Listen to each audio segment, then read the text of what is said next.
let's wait and see if the Ukrainians have the puff and the logistics to continue. What they will be concerned about, the Ukrainians, is overstretching their logistical lines and exposing their flanks to some form of counterattack, which I think was unlikely to succeed. What does this mean for Russia and its army? How should we be interpreting the news? Is it really a beacon of hope? Here to give us his analysis is Senior Fellow at the University of Portsmouth and former military officer Frank Ledwidge. Frank, thanks so much for joining me. What do you make of these reports? Just how much of a breakthrough is this land which has been taken back? Well, Mariella, I think it's a strategic victory. So up to now, what we've seen is Ukraine holding land or nibbling back some territory, particularly in the southwest. They took back some land there over the last couple of weeks. In Kherson, it's been fairly slow and steady. There's been give and take in Donbass, give and take over the last few months in Kharkiv. What this is not attritional warfare, which is the form of conflict the Russians like. What we're seeing now is maneuver warfare. It's fast-moving, combined arms operations, which the Ukrainians have not shown themselves to be able to do so far, but have absolutely aced it over the last week or 10 days. And that's really significant from a military perspective, because a lot of people expressed doubts that they could do that. And it's important from a political perspective too, because as you heard there from Halia, right now, and I think understandably, the Ukrainians believe their president when he says the objective is to retake all their lands and negotiations won't start till they do. And now they believe that their army might be in a position to be able to achieve that, or at least to achieve a significant portion of it. And what about the pushback, Frank? Because one does wonder how weakened the Russian army really is. And there's a sense of sort of foreboding in a way that, Putin is like a sort of cornered rat. And that's when the cornered rat fights back, isn't it? Yeah, militarily, they're a bit short of options. If you look at the force structures that they've committed almost all of their reserves. They've got these ramshackle units. They've tried to put together a so-called third mechanized or armored corps that they've been training up the last month. I think that's been deployed around Donbass already, or if not to Kherson, it's not clear. They've been redeploying units hither and thither over the last week, as a result of which this offensive of the Ukrainians has been one of the reasons it's been so successful. Now, they're in a big mess militarily. But that doesn't mean, as you hint there, that, as you already said, that Putin is short of options. And as Halia said, you're already seeing some of the riposte now in the form of strategic strikes on power.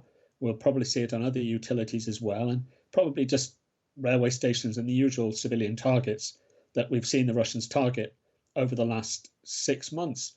What we haven't seen yet are successful cyber attacks. They've certainly been attacking in the cyber domain over the last 6 months. Ukrainians are equally good at defending themselves and attacking back. But then, of course, there are the other options too, which we don't want to speak about, but we have to.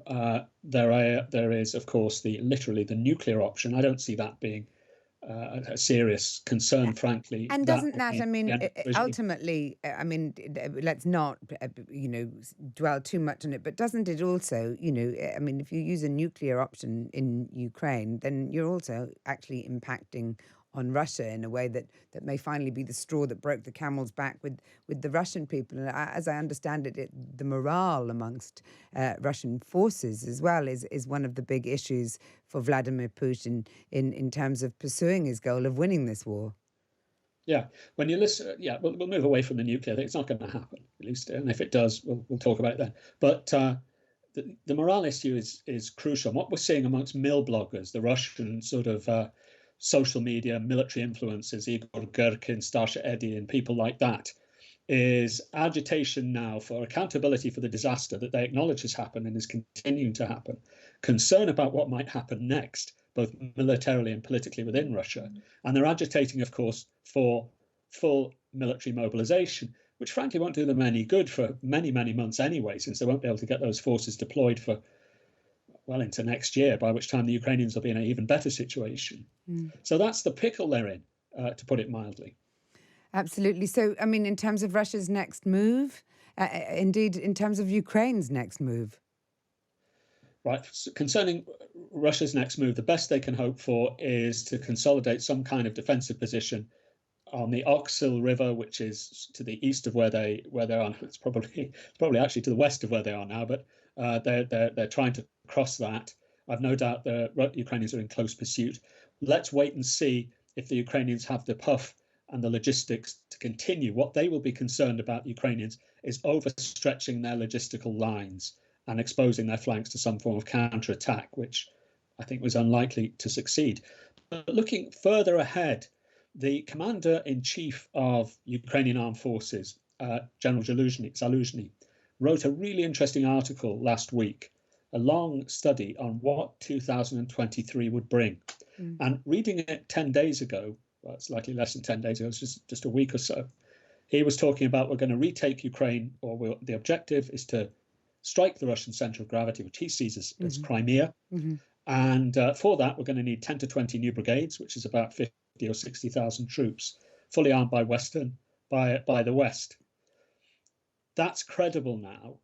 So the consideration for the US, for us, and for Germany, I think we put aside France for the moment, is are we going to step up and reinforce success and put our money where our mouth is and seek full Ukrainian victory, or are we going to step back and hope that somehow, with half measures, this thing will sort itself out? Well, that's a very important challenge that you've laid out there. Thank you very much.